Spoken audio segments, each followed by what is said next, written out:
Un jour de septembre pas tout à fait comme les autres, un dimanche jour du soleil, naît le tant attendu Louis XIV après 23 ans de mariage stérile entre Louis XIII et Anne d'Autriche.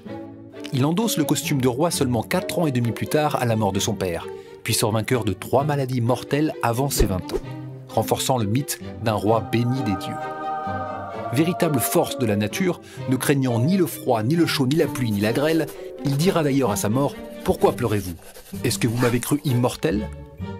Passionné de plein air, de chevauchée sauvage et de campagne, il trouve dans l'ancien pavillon de chasse de son père à Versailles le cadre idéal pour y construire son règne loin de Paris et de ses souvenirs de la Fronde.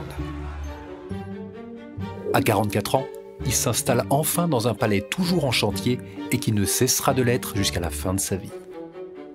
Marié par raison d'État et grand amateur de femmes, l'Église tolère ses nombreuses favorites, qu'il loge somptueusement dans ses résidences. Il aura 6 enfants légitimes et une quinzaine d'autres naturels. Sensible aux arts et fins politiques, il s'entoure des meilleurs artistes qui le lui rendent bien en faisant son éloge, le mettant par exemple en scène sous les traits d'Apollon sur le char du soleil. Une référence païenne certes, mais comprise de toute l'élite européenne, et c'est bien cela qui compte.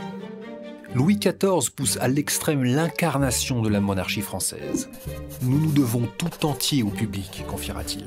Son lever, les repas, les spectacles, la chasse, la messe et le coucher, tout s'effectue en présence de la cour, qu'il tient ainsi entre ses mains. Après 72 ans de règne, le plus long dans l'histoire de France, le roi est mourant. Il déclare à la cour « Je m'en vais, mais l'État demeurera toujours ». Il s'éteindra quelques jours plus tard, laissant sa place à son jeune héritier Louis XV. Réalisée 10 ans avant sa mort grâce à des empreintes prises directement sur son visage, cette statue de cire réaliste est aux antipodes de l'image mythique du roi. Elle donne l'image émouvante d'un homme marqué par la vieillesse.